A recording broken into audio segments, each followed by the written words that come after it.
नमस्कार मित्रों, मैं विकास शाक्य एक बार फिर से आप सबका स्वागत करता हूं अपने चैनल पर। और आज हम शुरू करने जा रहे हैं त्रिपुरा रहस्य, इसका अध्याय 19 और इसके पहले भाग को आज हम देखेंगे। पिछले वीडियो में आपने देखा कि दत्तात्रेय जी ने परशुराम जी को ये बताया कि किस प्रकार से जो ज्ञानी होते हैं वो तीन तरीके के होते हैं। उत्तम श्रेणी के, अधम श्रेणी के और मध्यम श्रेणी के।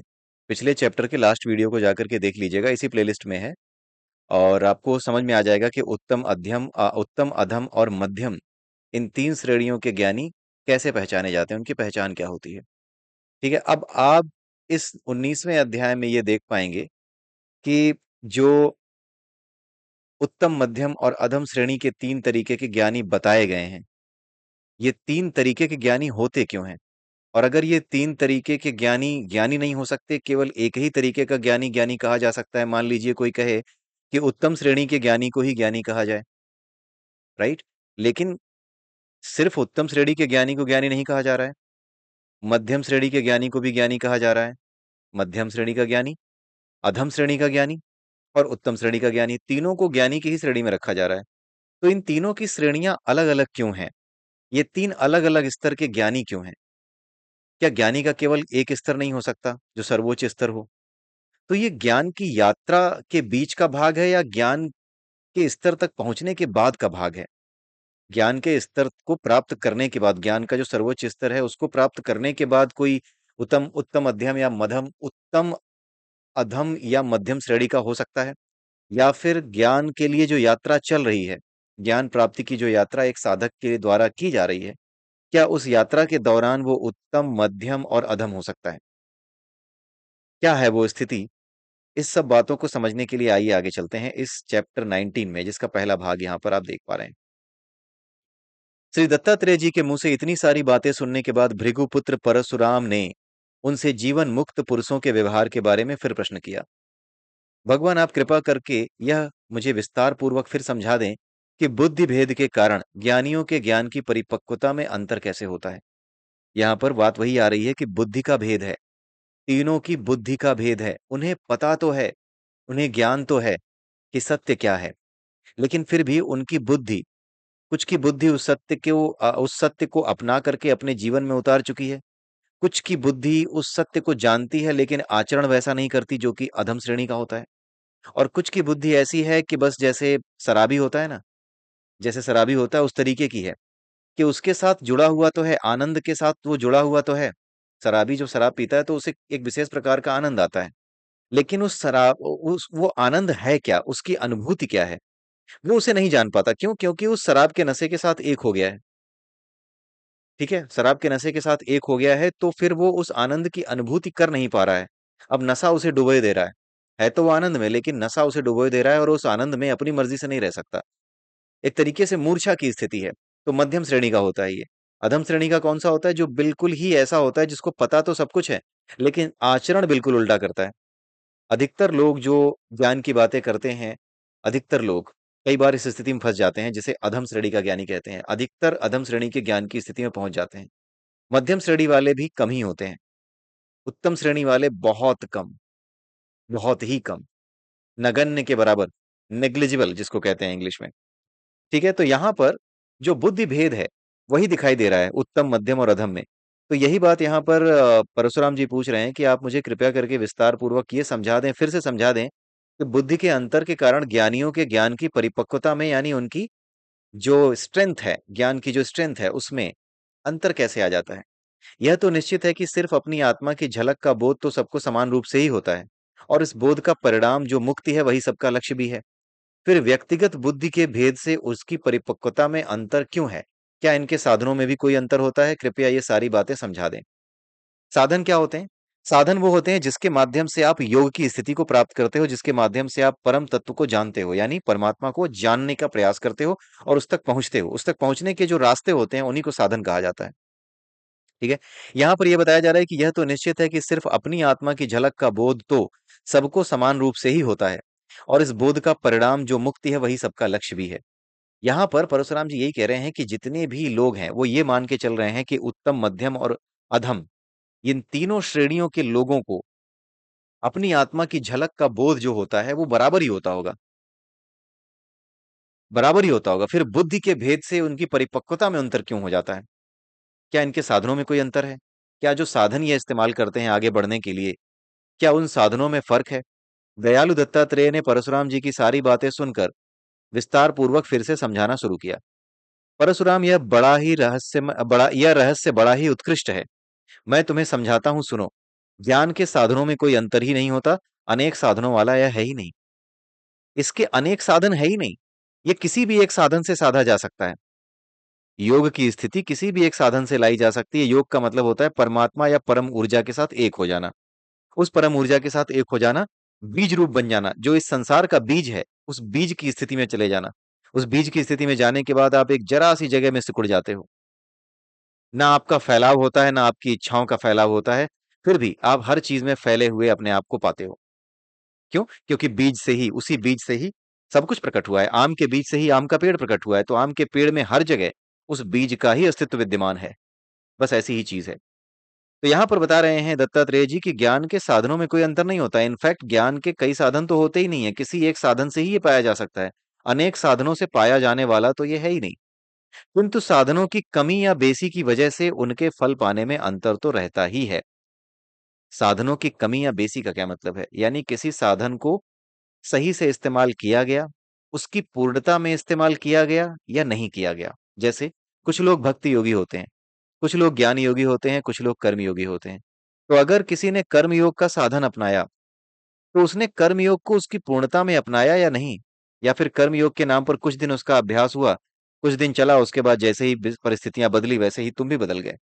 लेकिन कर्मयोग के माध्यम से आपने उस सत्य को समझ लिया, उस ज्ञान को ले लिया, जो कि योगियों को होता है। कर्मयोग के माध्यम से भी वही ज्ञान प्राप्त हुआ आपको। लेकिन उस ज्ञान के प्राप्त होने के बाद आप क्या कर गए? वापस घूम गए, वापस संसार में उलझ गए। ठीक है। कुछ ऐसे थे जो कर्मयोग को जानते थे, लेकिन इसके बावजूद भी वो उल्टे सीधे ही काम करते रहे।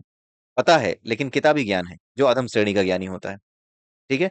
तो साधनों की कमी रह जाने से, यानी उसकी पूर्णता में इस्तेमाल ना करने से। साधन की पूर्णता का क्या मतलब है? साधन की पूर्णता का अर्थ है कि अगर आप कर्मयोग का इस्तेमाल कर रहे हैं, अगर आप कर्मयोग का रास्ता पकड़े हुए हैं, तो कर्मयोगी बन जाएं। आपके स्वभाव में कर्मयोग आ जाए। ऐसा नहीं हो कि आप केवल किताबी भाषा के रूप में उसे जानते हो, आपके स्वभाव से वो दिखाई दे। एक ऐसा व्यक्ति जो कर्मयोगी है, यानी कोई भी कर्म उसके सामने आता है तो बिना किसी हिचकिचाहट के, बिना किसी चिंता के, बिना किसी लाग लपेट के वो उसे करने बैठ जाता है। उसके सामने आया है, उसके अधिकार क्षेत्र में है, उसका कर्तव्य बनता है, तो वो उस काम को करता ही करता है। ठीक है। और उसके बदले में किसी भी तरह का भाव उसके मन में उत्पन्न ही नहीं होता, ना आशा का, ना निराशा का, ना सुख का, ना दुख का। तो जिसने किसी भी तरह की साधन के इस्तेमाल में कमी नहीं रखी, ठीक है, किसी तरह की कमी नहीं रखी, पूरी तरीके से अपने चरित्र को बना लिया है कर्मयोगी का चरित्र। लेकिन मान लीजिए कर्मयोगी का चरित्र नहीं बना, तो वो कमी रह जाएगी। मान लीजिए कर्मयोग की बात तो होती है, जब परिस्थितियां सही होती हैं तब तो कर्मयोग का पालन करते हो, जब पैसे थे तब तो कर्मयोग का पालन किया, अपने सारे जो है कर्म इस तरीके से किए कि समाज को भी लाभ पहुंचे, समाज को भी कुछ ना कुछ दान धर्म इस तरह का काम करते रहे। लेकिन जैसे ही परिस्थितियां विकट हुई, आपके पास अगर कुछ कम था, तो उस कम में से भी बांटने की हिम्मत जो कर पाता है वो कर्मयोगी है। लेकिन आप उस कम में से बांटने की हिम्मत नहीं कर पाए, आपको चिंता होने लगी कि अब मेरा क्या होगा। तो ऐसी स्थिति में साधन की कमी रह जाती है। ठीक है। और कुछ लोग साधन को सही से इस्तेमाल कर लेते हैं, उतर जाते हैं कर्मयोग में, कर्मयोगी हो जाते हैं, ज्ञान योगी हो जाते हैं, भक्ति योगी हो जाते हैं। तो अगर साधनों को उनकी पूर्णता में इस्तेमाल किया गया है, तो ज्ञान अपने आप ही मिल जाता है। मतलब आप उस एनर्जी लेवल पे अपने आप ही ट्यून हो जाते हो। सब कुछ एनर्जी की ट्यूनिंग है।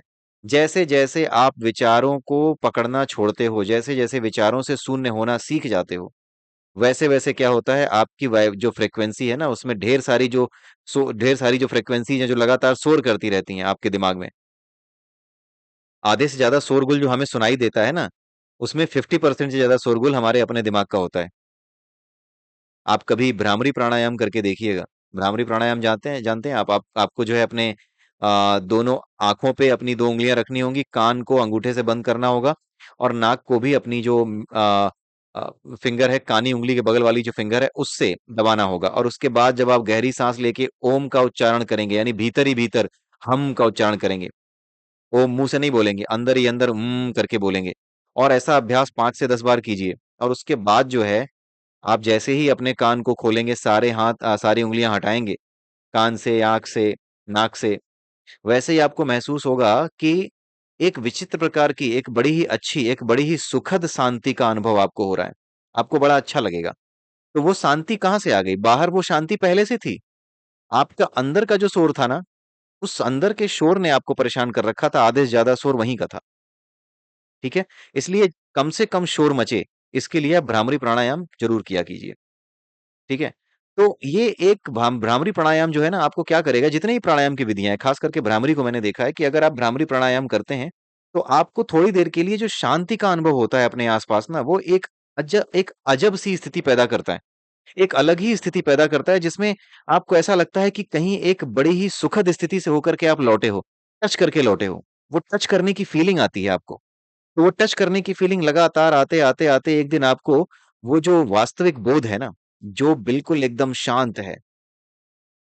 शांत है, उस शांत जल की तरह आप अपने आप को शांत पाएँगे। और उसमें जब किसी भी तरह की तरंगे नहीं होंगी आपके मन में, तब जाकर के इसका अभ्यास होने के बाद जब जब इन इन चीज़ों का अभ्यास हो जाएगा कि मन में एक भी तरंग नहीं उठती। जब इन चीज़ों का अभ्यास हो जाएगा तो अपने आप आपकी जो ट्यूनिंग है, वो किसके बराबर हो जाएगी? आपकी एनर्जी की ट्यूनिंग किससे हो जाएगी? जो प्योर एनर्जी है, जो परम ऊर्जा है, उसके साथ हो जाएगी। तो साधन की पूर्णता होने पर ज्ञान सहज ही मिल जाता है और अधूरा रहने पर उसकी कमी बेसी के अनुसार प्रयास करने की ज़रूरत होती है। अगर अधूरा रह गया, तो गुरु के संरक्षण में रह कर के उसको पूरा करें। वास्तव में ज्ञान पाने के लिए किसी साधन की कोई ज़रूरत ही नहीं होती है, क्योंकि ज्ञान स्वभाव से सिद्ध होने के कारण किसी साधन से मिलने वाला है ही नहीं। इसको समझाने की ज़रूरत है ही नहीं। किसी साधन से मिलने वाली वो चीज़ नहीं है। साधन का इस्तेमाल, कहने का मतलब ये है कि जितने भी साधन आप इस्तेमाल करते हैं, चाहे ज्ञान योग हो, कर्म योग हो, भक्ति योग हो, ये साधन आप इसलिए इस्तेमाल नहीं करते कि आपको ज्ञान मिलेगा। इनका उद्देश्य ज्ञान प्राप्ति नहीं होता। इनका उद्देश्य केवल एक होता है, आपके मन से मैल को हटाना, आपके मन को स्थिर करना, आपके मन ने जितनी वासनाएँ पाल रखी हैं, उन वासनाओं से उसको अलग करना। जितनी भी फ्रीक्वेंसीज़ आपके मन के अंदर, अंतःकरण के अंदर उधम मचाती रहती हैं, उछल-कूद मचाती रहती हैं, उन सभी चीज़ों को शांत करने के उपाय होते हैं ये प्राणायाम योग, ये भक्ति योग, ये ज्ञान योग, कर्म योग। ये कहीं से भी ज्ञान को प्राप्त करने के साधन नहीं होते हैं।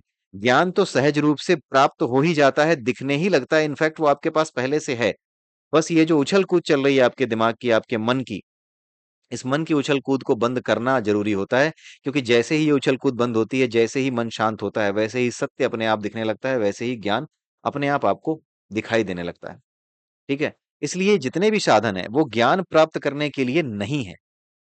ज्ञान प्राप्त करने के लिए कोई साधन इस्तेमाल होता ही नहीं है। सारे साधन केवल और केवल तृष्णाओं से छुटकारा पाने के लिए ही इस्तेमाल किए जाते हैं, वासना से दूर रहने के लिए ही, वासना से छुटकारा पाने के लिए ही किए जाते हैं। चेतन आत्मा ही तो ज्ञान है, वही परमात्मा है। अतः उसे पाने के लिए किसी साधन की कोई ज़रूरत नहीं है। क्यों? क्योंकि उसी से हम सब बने हैं। केवल और केवल उसके ऊपर जो है एक परत, कई परतें जम गई हैं, वासनाओं की अंतःकरण के ऊपर। यह चेतन आत्मा चित्त रूपी स्फटिक मणि की साफ सुथरी पिटारी में रखी है, किंतु अनंत वासनाओं के कीचड़ में फंसी रहने के कारण दिखाई नहीं देती। अतः निरुद्ध मन को पानी बनाकर उससे वासना के कीचड़ को धोना पड़ता है। वह मन की पिटारी बहुत दिनों से बंद पड़ी है। इसका ताला बढ़िया चाबी से, बड़ी कुशलता से खोलना पड़ता है, यानी अच्छे साधन से। साधन अच्छा बुरा नहीं होता, अच्छे तरीके से साधन का इस्तेमाल करने को कहा गया है, बढ़िया ताली या बढ़िया चाबी। ताली कह दिया गया है चाबी को, बढ़िया चाबी की बात हो रही है। तो चाबी कुछ और नहीं है, साधन का सही तरीके से, उत्कृष्ट तरीके से इस्तेमाल जो है वो चाबी कहा गया है। तब यह चेतन आत्मा खरा दी गई मणि की तरह चमकने लगेगी। खरा दी गई का मतलब सही से, उस जैसे हीरे को तराशा जाता है ना, तराशना। खरादा मतलब तराशा।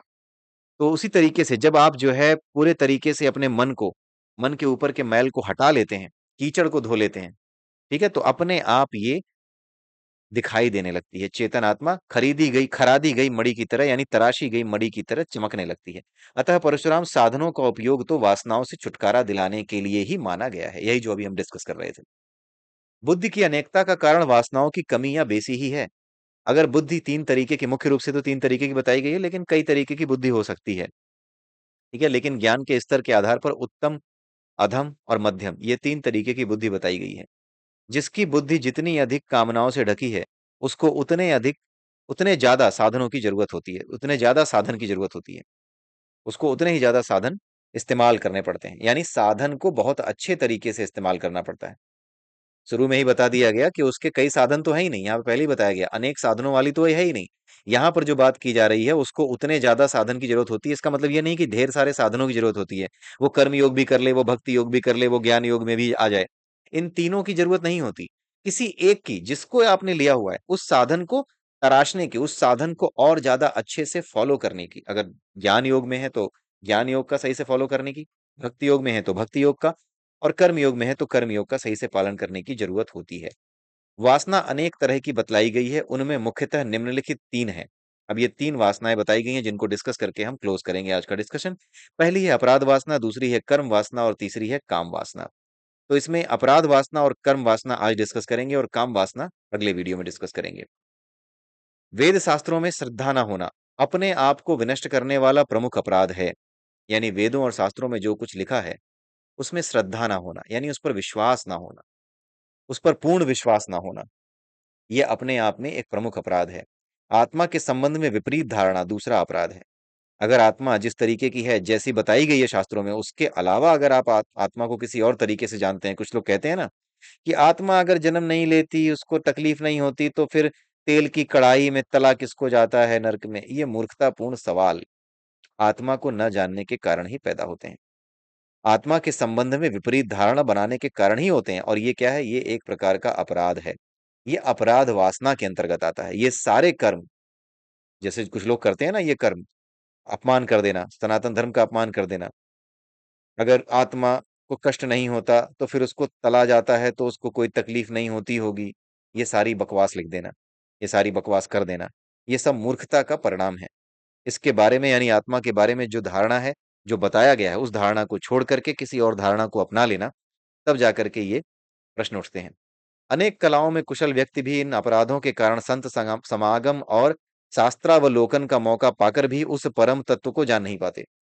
यहाँ पर ये बताया जा रहा है कि कुछ लोग बहुत ही ज्यादा तेज होते हैं, कई कलाओं में निपुण होते हैं, कई कलाओं में कुशल होते हैं, लेकिन इसके बावजूद भी ये जो अपराध है, अपराध वासना, जिसमें कई अपराध शामिल होते हैं, किसी भी तरह का अपराध शामिल हो सकता है, जिनके बारे में यहाँ बात की गई है, तो उन अपराध वासनाओं के कारण ही अगर संतों के पास भी जाते हैं, शास्त्रों को पढ़ने का मौका भी अगर मिलता है, तो भी वो उस परम तत्व को जान नहीं पाते। कोई ऐसा परमात्मा या मूल तत्व जिससे संपूर्ण विश्व का विकास हुआ है ही नहीं, और न तो उसका होना ही संभव है। यदि ऐसा तत्व हो भी, तब भी किसी को उसका कभी बोध हो ही नहीं सकता। यदि वह किसी की जानकारी में आ गया, तो मन में संदेह होने लगता है कि यह परम तत्व कैसे हो सकता है। इस संदिग्ध परम तत्व से कैसे मुक्ति मिलेगी? इस तरह अनेक विरुद्ध विचार इसमें रहता है, इसी को संशय भी कहते हैं।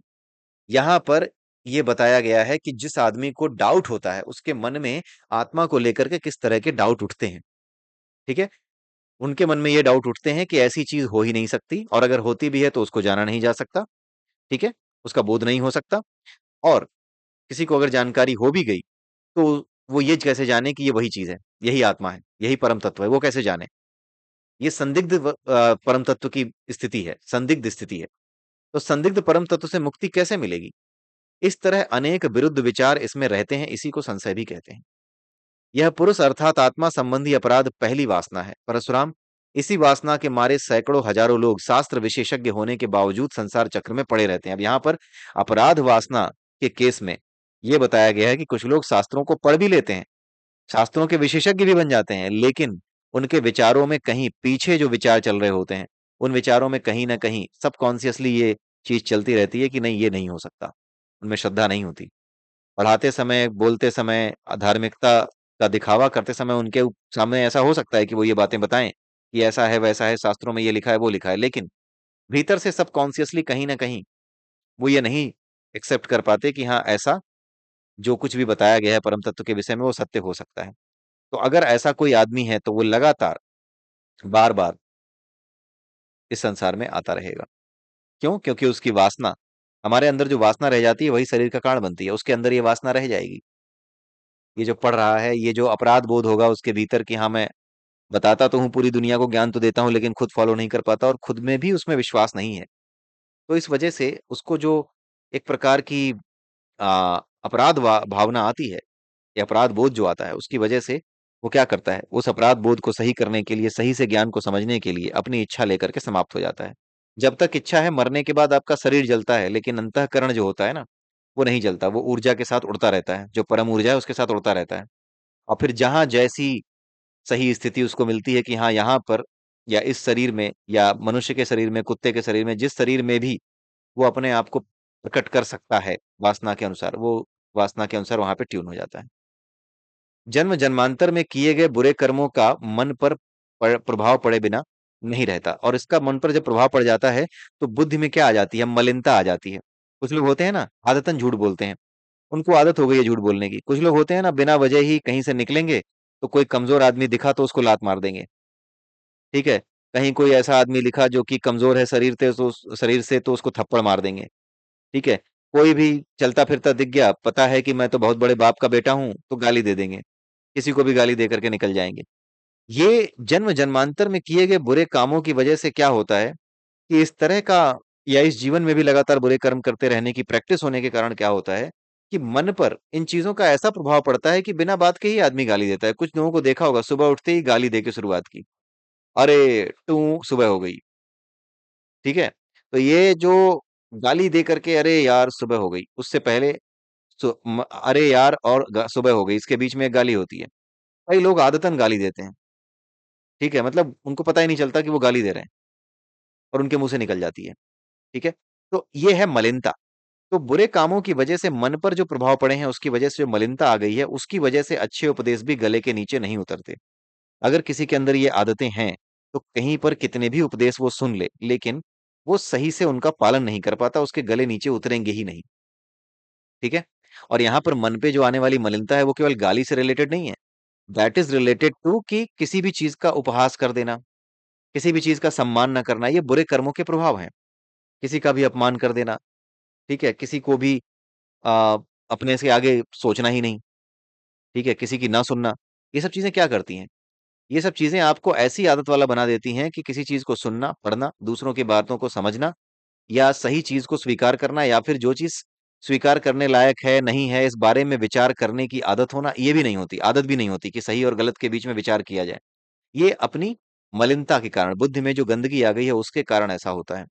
अच्छे से अच्छे गुरु के समझाने पर भी बात समझ में नहीं आती, और जिसके साथ ऐसा होता है उसे कहा जाता है कि वो कर्म वासना से ग्रसित है, यही कर्म वासना है। निरुद्ध मन से भी इसे जीतना कठिन है, यानी ऐसा मन जो स्थिर कर लिया गया हो, जो रोक लिया गया हो सभी इंद्रियों की तरफ जाने से।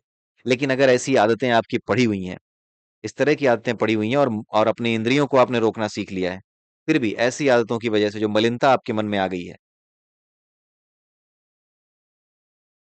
वो मलिनता आपको आगे नहीं बढ़ने देगी। क्यों?